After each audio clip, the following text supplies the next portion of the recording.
So again, good afternoon, and I'm glad that everything is now taken care of for COVID restrictions. I have a feeling these things will be with us for a little while. I'm afraid I do not know how EPFL is going to handle this, I must admit.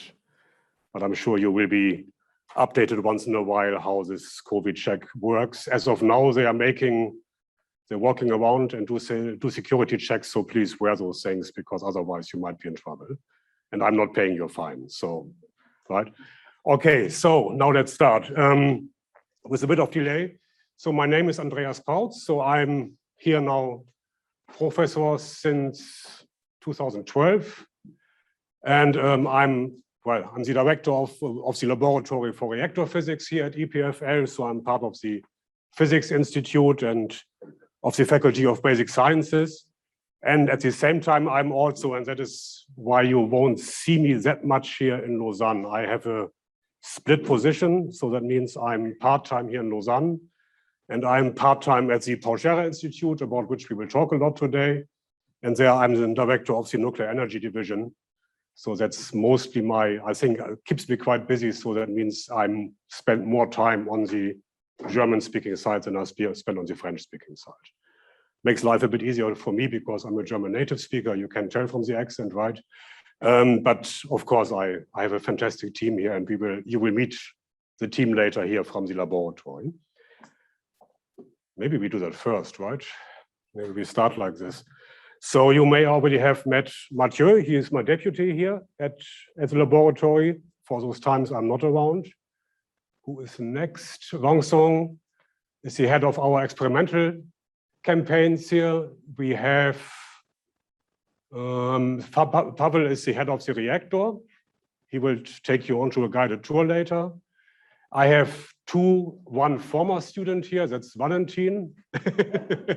Funny, you were too fast. So, Valentin went through this program, so he started here in 2012, right? You started together with me, that I remember. He started together with me, so basically, so we know each other a long time. He has done his PhD with me, and now he works for NAGRA here in Switzerland. And Fanny started in 2015 or 16, I don't know. Fanny also went through the master program, and she is currently in the process of finishing her PhD. So we always thought it would be a nice idea if you also talk to the other students that went through the program and not just listen to my stuff, right? I'm also happy to have a friend here, that's Professor Tran Quang. He has been the head of the fusion facility or of the fusion or the Swiss Plasma Center here at EPFL for a long time. And since nuclear power is fusion and fission, right? So we of course want to open the door for fusion technologies. And that is why Quang also likes to be here and welcome the students and also offer possibilities here in Lausanne. We have Ute. She is my assistant at PSI. So once you happen to be at PSI, Ute is probably your main contact person.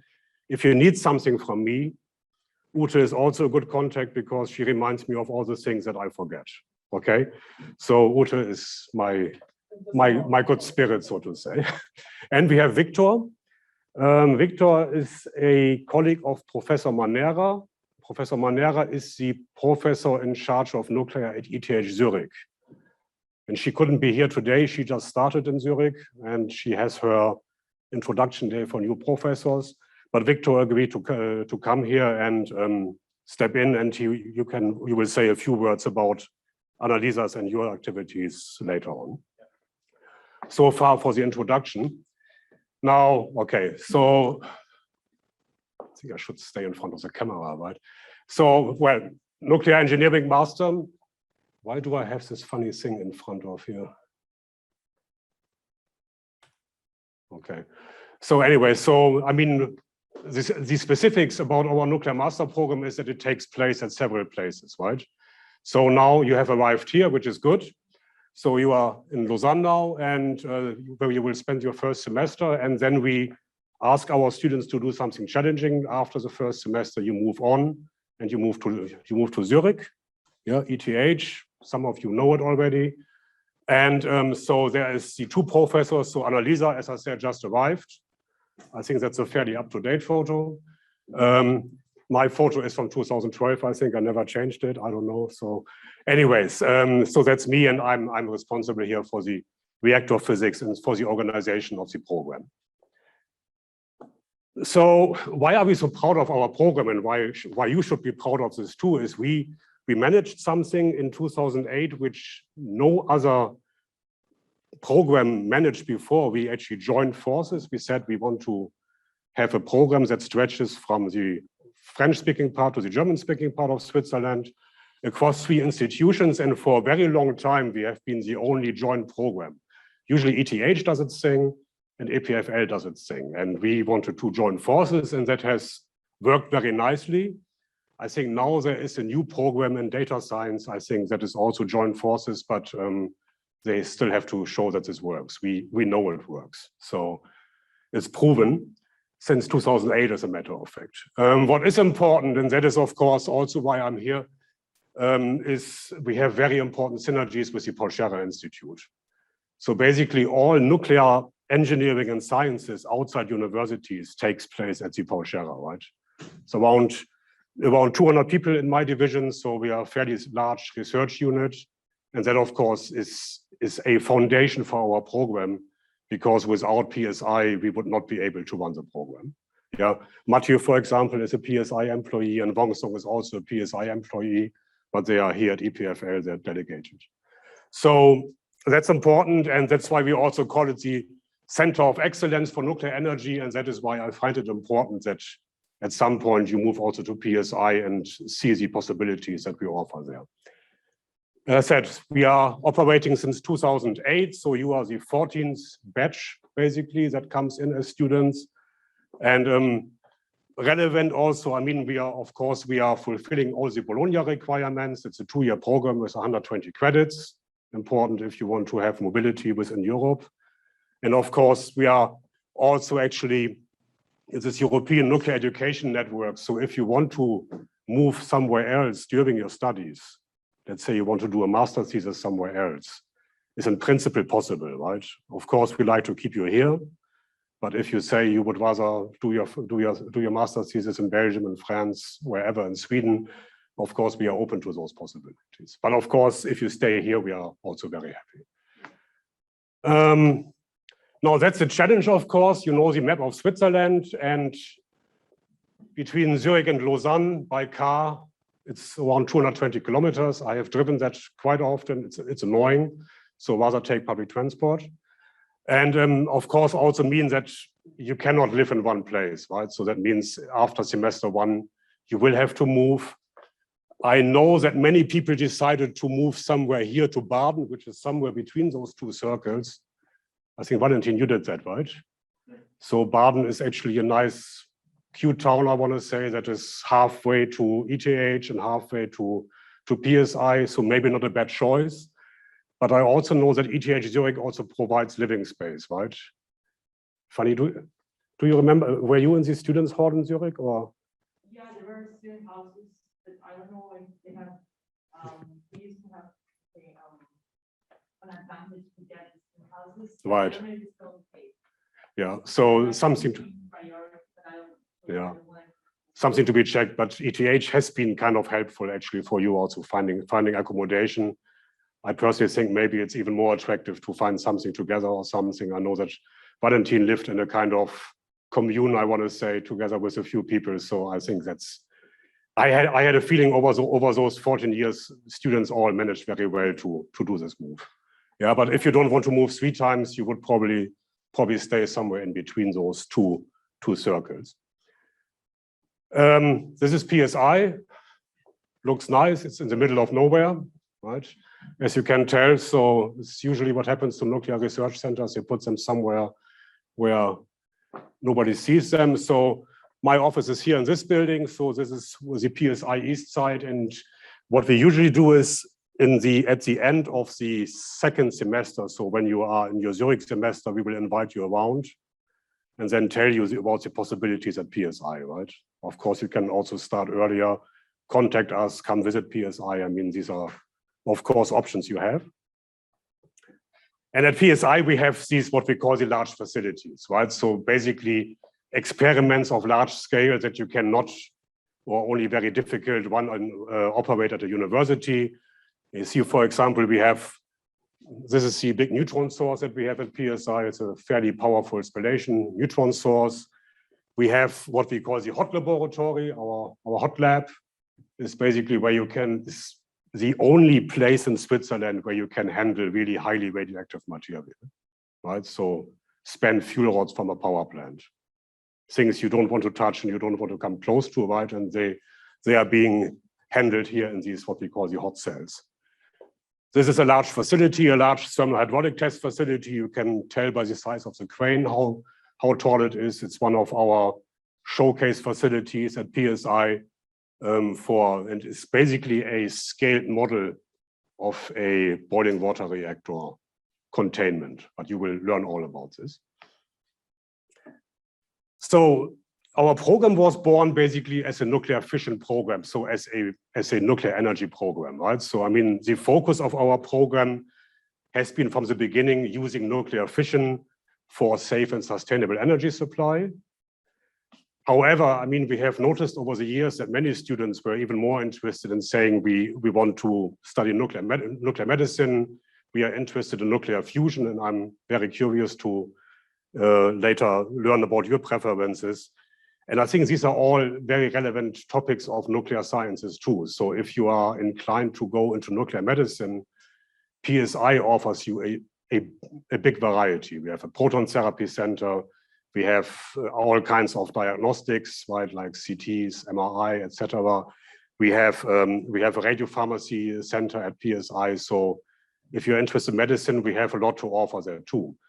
And of course, there is the Swiss Plasma Center here at EPFL. So for fusion, this is one of the best places you can possibly be in Europe, because we are one of the biggest participants in Eurofusion, so in the European fusion program. So that offers you a lot of possibilities. But overall, what I believe is that nuclear cannot be seen out of context. So that is why we encourage you to also take a look at renewable energies, efficient energy use, because I firmly believe that this mix of energies is the solution for our problems. I don't have to speak about climate crisis, etc., right? So, but this is clearly part of it. And what is also nice, we actually have opened our degree really to bachelors in many disciplines. So it could be physics, chemistry, mechanical, electrical engineering. So we are quite open to that. So in 2 years from now, I expect that you all have the Master of Science of the EPF and ETH in nuclear engineering. That's a kind of a double diploma, so to say. Yeah, this I have talked about. 4th semester, typically the master thesis at PSI or EPFL or ETH, but on discussion also on other sides. I think, again, Valentin, you have done yours at NAGRA already, right? Yeah, so Valentin is one example where we had an external master thesis, so it's in principle possible. And I will talk about the core spectrum. Come in. This is an important interruption because this is Valerie, so I have started here, but we were also a bit late. So Valerie is the study coordinator here in Lausanne, and I think it's very, very important if you have any issues regarding organization, any administrative issues, I want to say Valerie is probably the first person to contact. And if she has questions then to me, then I will try to reply, but please, Valerie is the good spirit of our program here in Lausanne, so it's very important. Hello. So, okay. Okay, so you can, yes. Just 2 minutes. Okay. So I can give the student card to the EPH student. So, Hamza.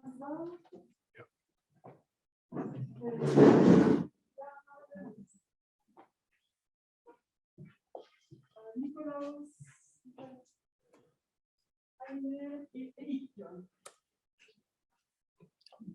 Okay.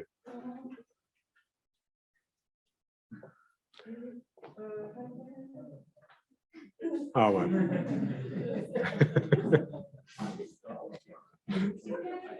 So everybody else has a Camille Pro card, yeah? I mean, this is your key to EPFL. Without, it's a problem here. So, okay, good. So Anything else? Okay, so see you maybe later. Yep. Bye-bye. So, okay, third semester, and that is what I would like to mention here because this is important. The third semester, so our program is quite dense, right? And we are requiring a 3 months industrial internship, and I cannot mention that early enough. The spring semester next year ends in May. You probably have to take exams in June. And after that, you would enter into this industrial internship. It's 3 months. So you have basically July, August, September to do your internship, and then you go back to lectures. So there is not much flexibility in the timing, unless you do it after the master's thesis. So it is very important that you start searching early for your internship position. And I cannot say that often enough because in the previous years, it was always that I had somebody who didn't find something until May. And then, of course, people get stressed out and we try to help. And we have always managed to find an internship for everybody. But also for my own stress relief, I would prefer if you do it yourself. And this year, I must say, we were quite successful because we supplied also a long list of contacts. So what we will do in December or January, I will provide you a long list of 20, 25 people that I know in Switzerland, that we know from PSI, that work in nuclear industry, in hospitals and so on, that you can contact and get in touch with them, right? And as I said, my personal recommendation is start looking for this internship in January or February the latest, because otherwise you will run out of time. And then, as I said, it's stressful for everybody and I don't want that for anybody. Our nuclear power plants are usually offering very interesting internships. People who want to go into nuclear medicine can go to hospitals, to radiological departments and so on. NAGRA is usually providing, NAGRA is our geological waste disposal organization, usually provides quite a few, I don't know, 2 to 3 internships, I think. So Valentin, somebody to talk to if you're interested already today. So we have quite a bit of possibilities in Switzerland. I have had students that actually also went abroad for the internships. That's perfectly fine. If you say, I want to go to the US, to Westinghouse, for example, perfectly fine with me, right? I'm not requiring it. It should be industrial. It should not be a research topic. It should be an industrial project.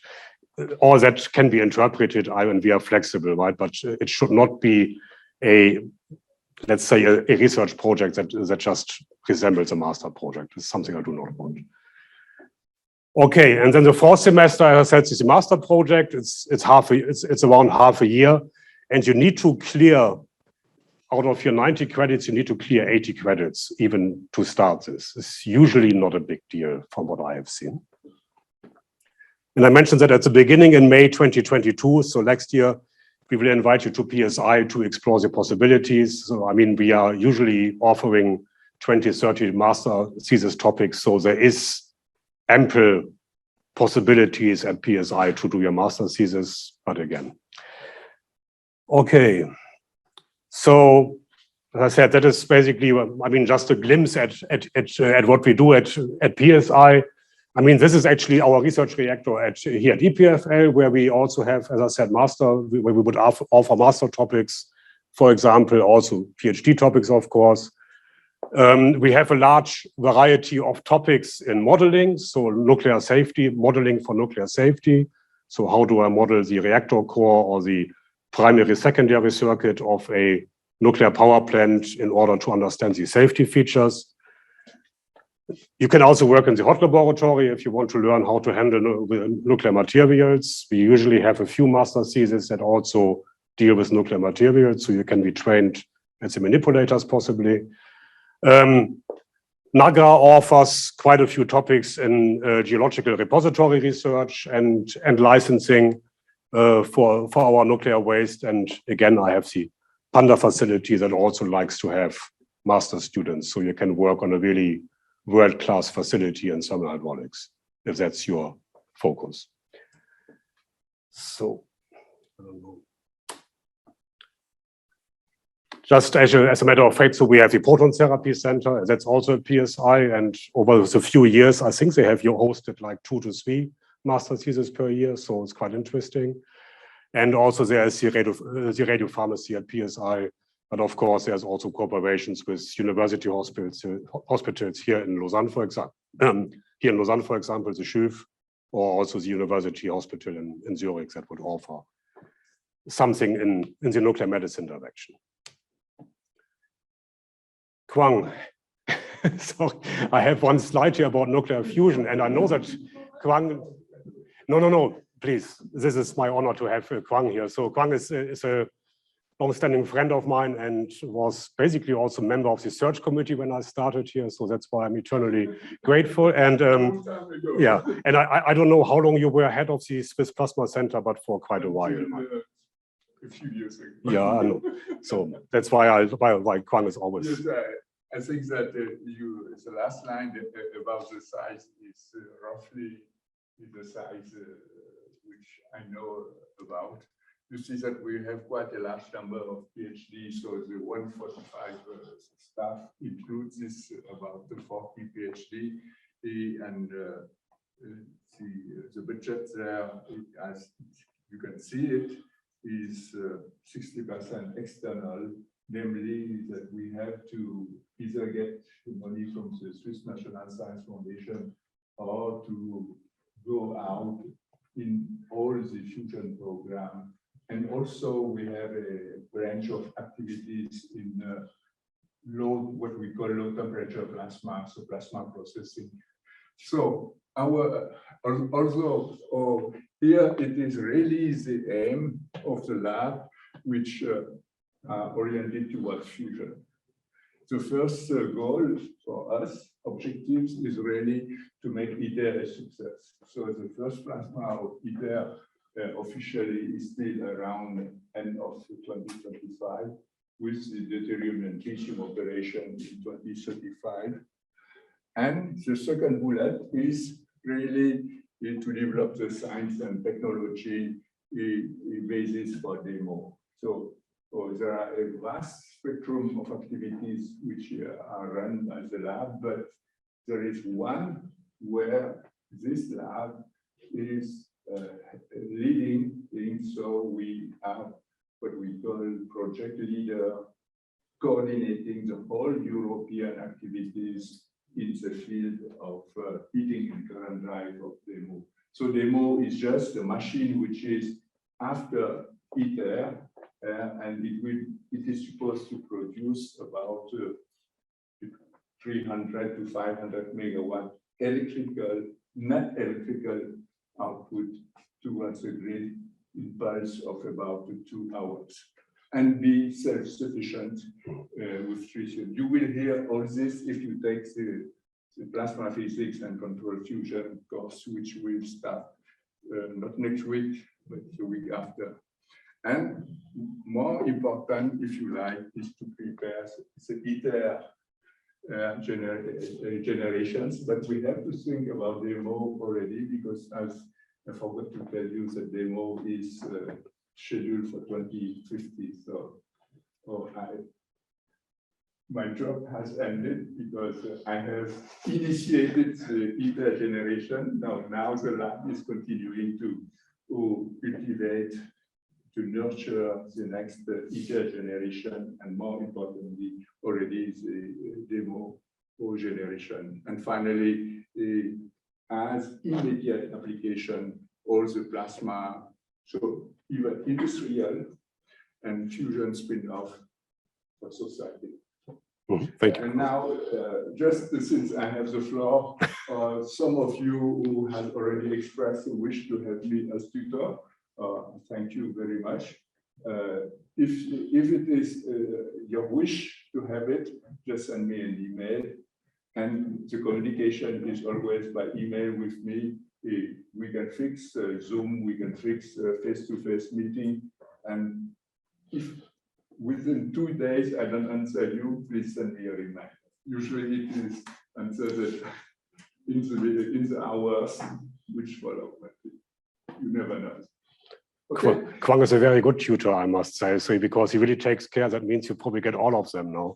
So I mean, sorry about this, but no, of course, I mean, we have these tutors, right? And you can basically pick one of, well, either Kwang, myself, Annalisa as a tutor.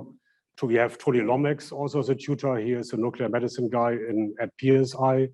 I think I have it on the slide somewhere. So a tutor is supposed to be a person that guides you in case you have questions providing your studies. Which internship should I take? Does the combination of these two courses make sense? And so on, right? So if you have questions like that, the tutor is usually the first person of contact.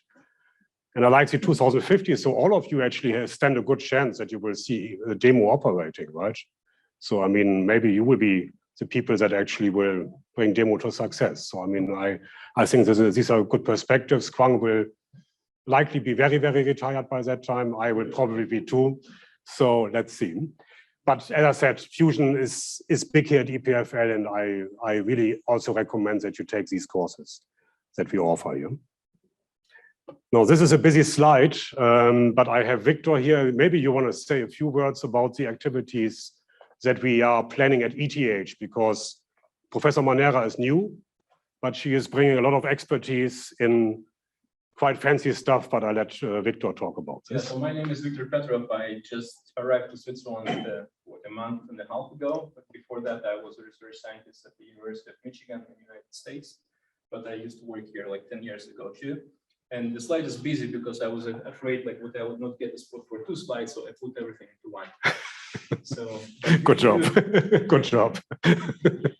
But we do like so-called like a high-resolution experiments and high-resolution simulations, or they also called like high fidelity. And what it means like under high fidelity, that we are looking really deep into the structures, what is happening. For instance, if it is a turbulence, we're trying to figure out how this turbulence occurs and how we can later use it for some codes like the CFD, the computational fluid dynamics codes, like which requires like a high fidelity data to be verified and validated. And we also develop like some special systems, like some electronic systems, like to perform this type of measurements. For instance, here at the right, you can see the gamma tomography system, which was completely designed in-house. And we are going to repeat it one more time here, like but with like better electronics and better performance. But even like all these electronic components were designed in our lab, like at Michigan. But it's, as I said, it's going to be repeated here. So there's a lot of like electronic engineering. There's a lot of like understanding of the turbulence and the structures, the two-phase flows, like, and then some imaging techniques. So it's a very broad thing. And then like it's, but I feel like it's very interesting, and also it's multidisciplinary, because I mean you can look into different aspects. It can be useful like in the future. For instance, if you we all hope not, but I mean if you decide to step out of nuclear, it's still a useful skill to have, because I mean you can definitely switch to like chemical engineering or any other engineering, because it's a universal kind of tool to predict like what's happening with the flow or with the heat, like and how it goes and where it goes with a very high fidelity and high accuracy. Thank you. So as you said, I mean, you are setting up the laboratories now. I'm sure that Victor and Annalisa will need a lot of workforce, so I'm sure there will be a lot of space for interesting master thesis topics and subsequent PhD topics. Just start to rebuild the same laboratory here in Switzerland, but because of that, there's going to be a lot of topics, and we'll definitely need. Okay, thank you, Victor. So if you have questions, you can also ask right away, right? Don't be afraid. I like questions, so it's good. But anyway, so now we come a bit to the administration, because I really haven't touched upon this. So you have to clear 120 credits, so 30 credits per semester in your program, right? So each semester you need to have 30 credits, give or take, right? If you can, of course, have 28 and 32, but then you have one more busy semester. And 44 of those credits already come from mandatory courses, so courses you must take. Otherwise, you are not passing the program, right? So roughly a third. 4 of those credits, and that is always a matter of confusion, are supposed to be in the area of management, humanities, social sciences, and so on. So to kind of teach you also other things than just science. Yes, please. So anything TGS and ETH? Yeah, you can do it at EPFL or ETH, and I'll show you a selection of courses later, at least for the first semester. right? It's always a matter of confusion. That is why I mentioned this here, and we have put together the list of courses in the first semester that would qualify. But you will also see that some of them overlap, so it's not so clear, right? But we have the list here in this presentation. Then you have the elective courses. There you can pick what you want from a certain spectrum of courses. For the industrial internship that you do next summer, that's 8 credits. We are usually not even requiring a report. We just want to have a certificate of your employer. Yes, this guy has done his or her 3 months at nuclear power plant or whatever. And then in the third semester, you do a semester project.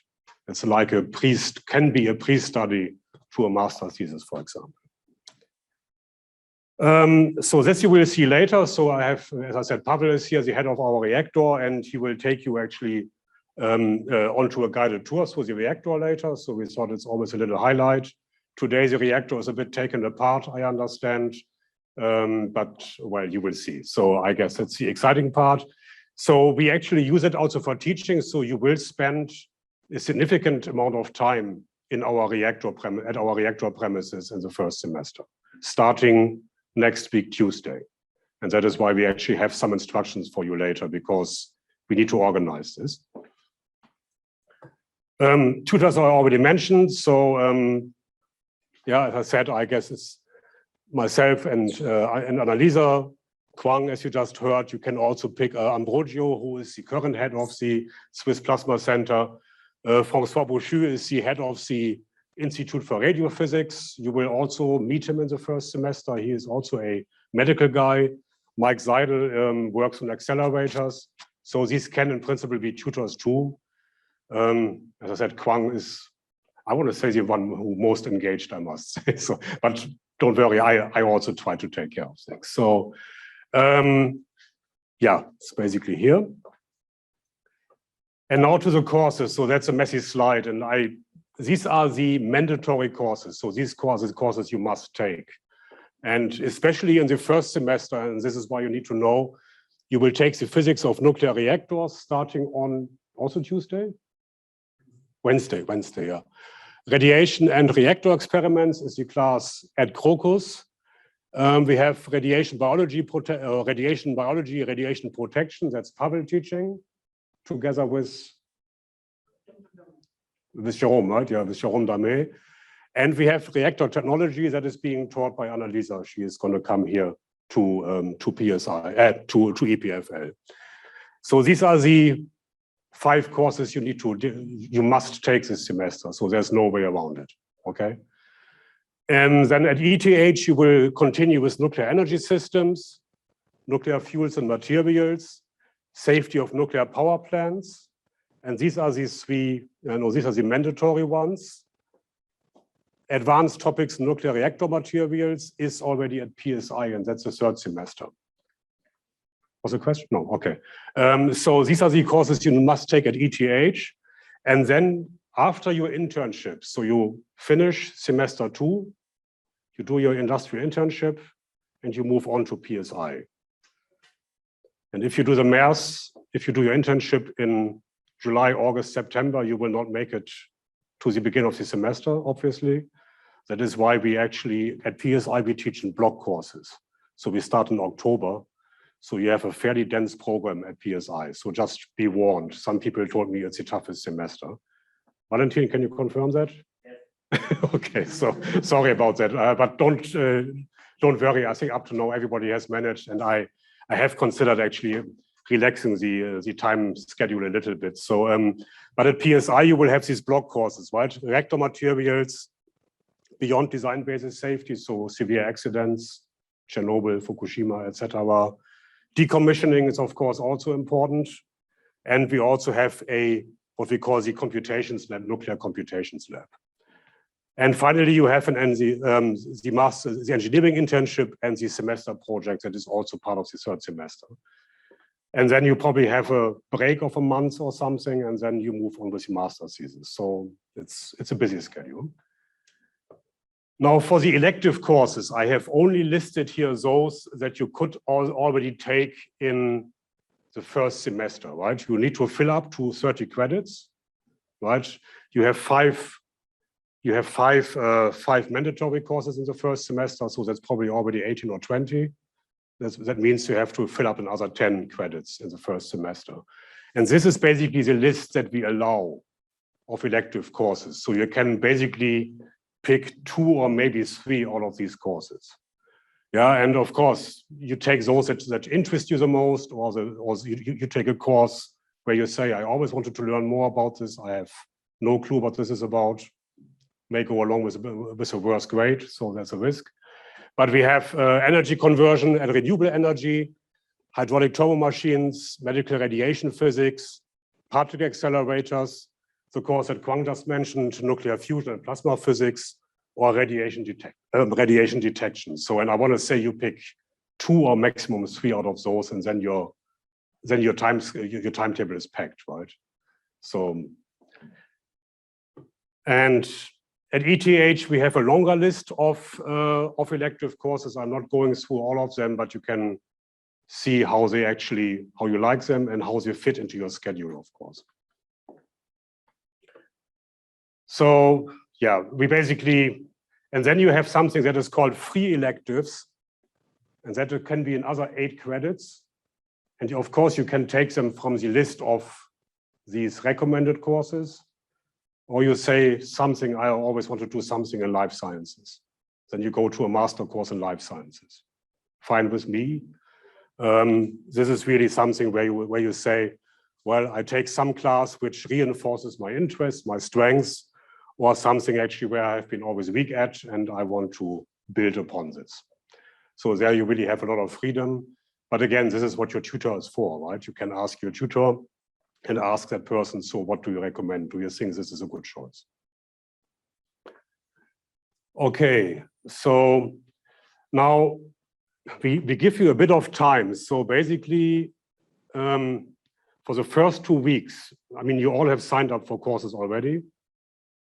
For the first 2 weeks, you can still switch. After that, your choice is fixed, right? So, but you have time until Friday, October 1st.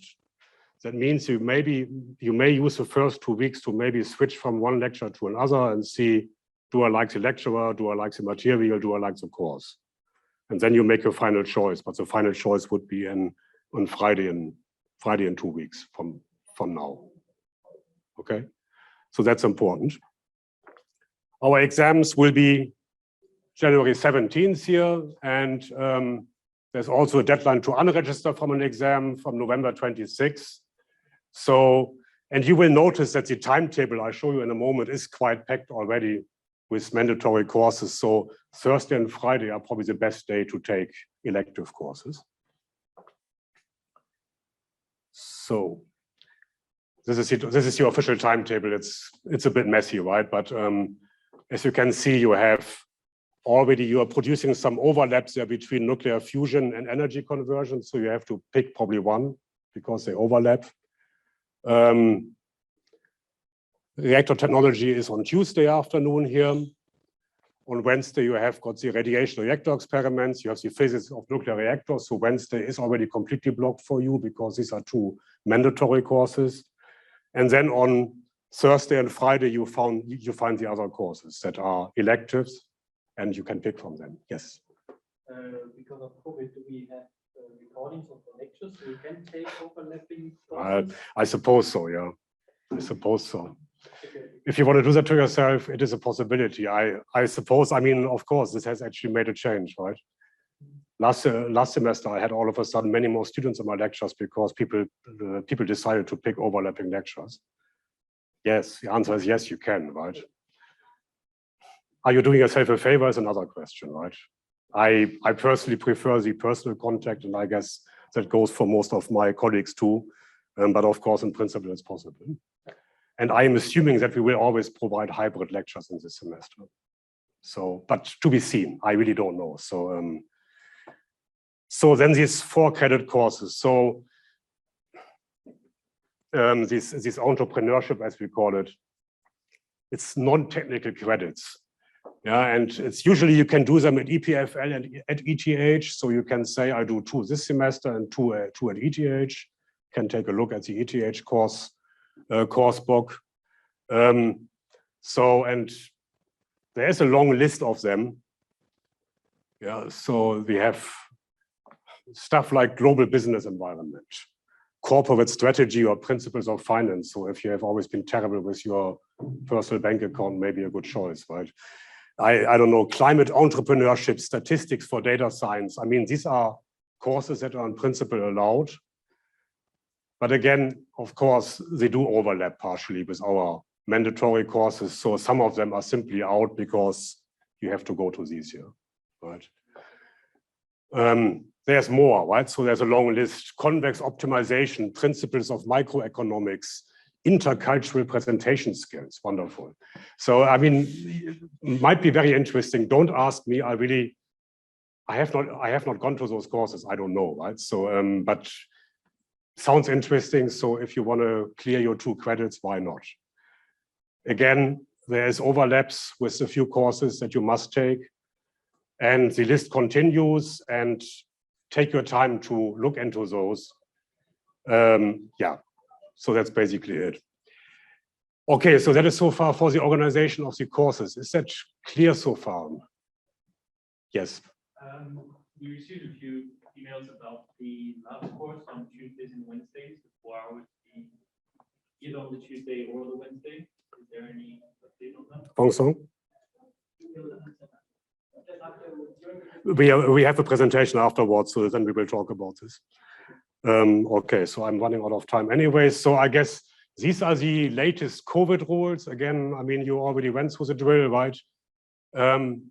If you want to attend in class, I guess this thing will be with us for a little while.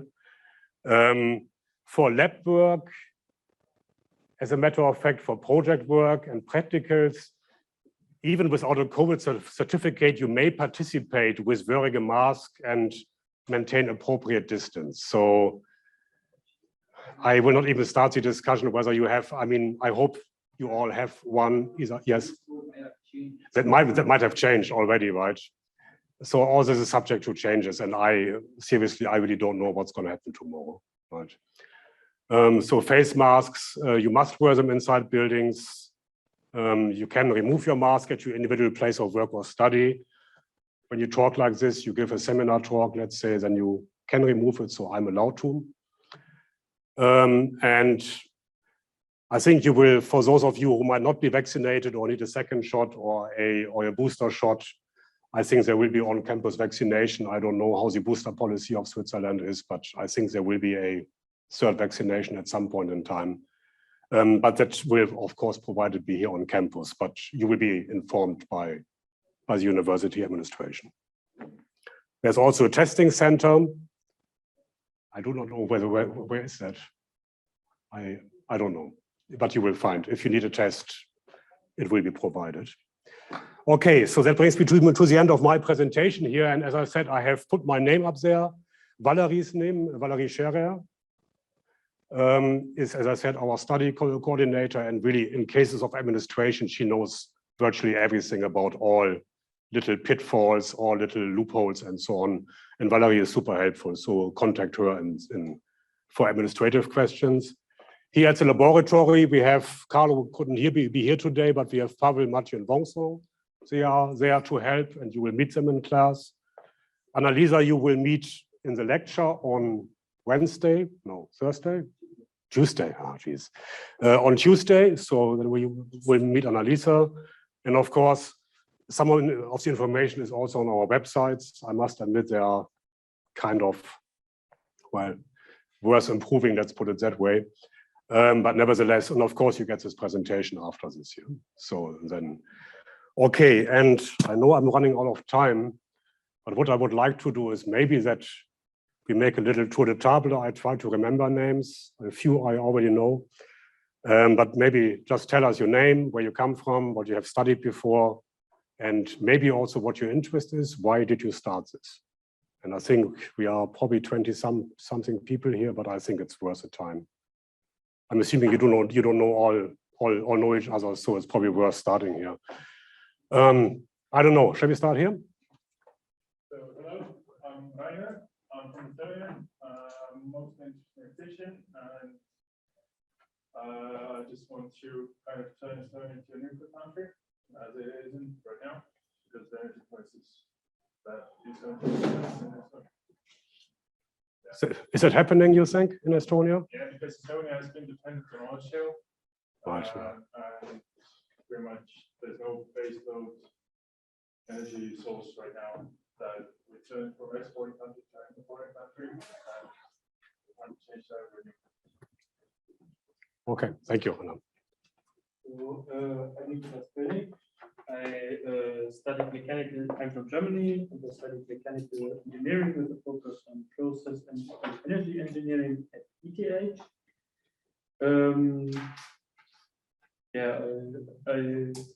I want to study nuclear engineering because I very much like the technology and it fascinates me. So another German here. So of those people that actually cannot really go back to Germany, right? So Switzerland is not so bad, I must say. So it's probably a good place. Okay, okay, very good. Hello everyone, my name is Daniel. I'm from Geneva, Switzerland. I study physics at Imperial College London, and I'm interested in nuclear fusion and just generally sustainable energy production. Kwang, you heard that, right?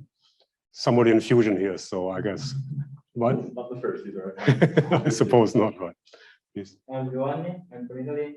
I did energy engineering in the bachelor, and I'm mostly interested in fiction, especially the thermohydraulics of it, and all the multi-phase flow simulations. So I think then this is a good place to be, so I suppose. So yeah. Alessio. Yeah. I'm from Lugano. I studied physics at UH, and I'm also mostly interested in fission and more related to the sustainable part of energy production. Right. Very good. Is that? Yeah. I'm Adam. I'm from Switzerland. I did my bachelor's in material science, and I'm interested in nuclear material. Okay, that's also good. We have an emphasis, a strong emphasis on materials at PSI, so that would be very relevant for you. Please. I'm Daniel. I'm from Geneva. Did my bachelor in life science, and I'm interested in the medical nuclear engineering. Something specific already, or you're looking at? Okay, no, that's good. I mean, as I said, we have strong focus. Could be radio pharmacy. Right, okay. All right, so where do we continue? Shall we, Benjamin? Yeah, so I'm Benjamin. I'm from France, and I did my bachelor in physics here at UPFL. I'm interested in fission. So, sustainable fission, so research on nuclear waste and decommissioning. Okay, very good. And Richard did also my bachelor's in physics at EPFL in France. I'm also interested in nuclear fusion. Well, see, I think fusion is growing here, so I mean that it's a good thing. So I mean I'm happy about this. Yeah. I come from studied in France, where I specialize in energy in general, and I'm interested in energy production through fission. Okay, very good. Lisa? I'm from Serbia, and I have learned a little about medical engineering, medical nuclear engineering, but I'm interested in fusion, and I finished electrical engineering in Serbia. Okay. Which city, Belgrade, or where are you from? In Belgrade. Okay, it's a big school. Yeah, please. My name is Michal Saliba. I come from Lebanon. I studied mechanical engineering and physics in Lebanon. It's my first day, my third day actually in Switzerland. Welcome to Switzerland. I chose maybe this master's because I'm really interested in reactor physics and the turbulence that comes out of fission and fusion. So like that we could unblock nuclear power to make it as sustainable as possible to make it to help us against climate change. It is an important incentive that we have, right? I mean, of course, it's a major driver of the technology, right? Okay, Julia? My name is Julia. I'm from America. I studied mechanical engineering for bachelor's.